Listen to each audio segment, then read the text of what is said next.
Xin chào các bạn. Hôm nay mình đã quay trở lại với một cái video mình đã từng hứa với tất cả các bạn. Đó là mình sẽ làm tiếp tục video về Swissy ha. Thì hôm nay các bạn hãy xem mình có Swissy gì đây. Hãy chờ xem nha. Đợi một chút nữa mình đi kiếm nha các bạn. Đây, mình đã kiếm ra rồi. Đố các bạn đây là Swissy gì? Các bạn hãy comment ở bên dưới cho mình biết nha. Các bạn comment ở dưới nha.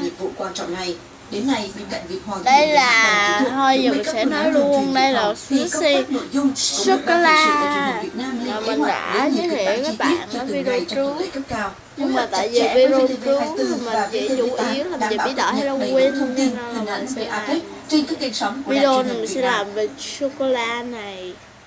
Thì bây giờ mình sẽ test thử cái mùi thơm và cái độ slow của nó nha. Nó tới số 7 là đã hết. Qua số 8. Có chuyện gì thì cứ gọi cho bác sĩ Tùng. Mình sẽ thử. Thôi bây giờ mình đi về.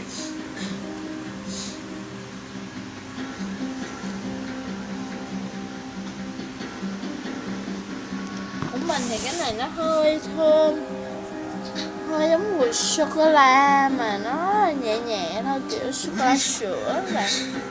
Nếu lại cái này thì chậm tăng, cái này là medium thôi, chậm tăng.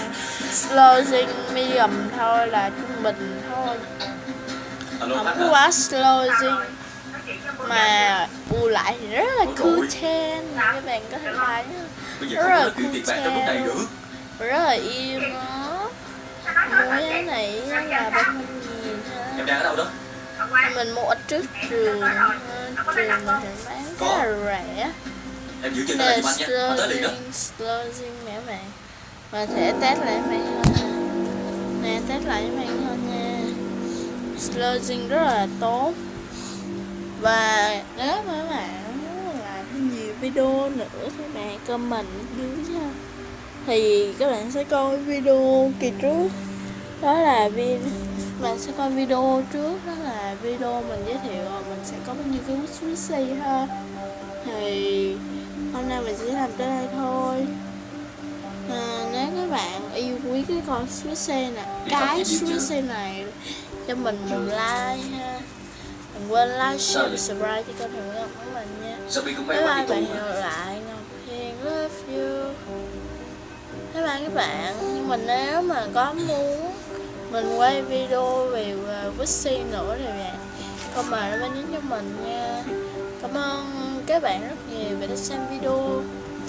Thì mình cũng xin nói luôn là mình sẽ có một cái video về bộ sưu tập Swissy của mình. Thì chừng nào mình thêm vô là mình sẽ đăng thêm một cái nữa, là cứ như vậy các bạn hiểu không?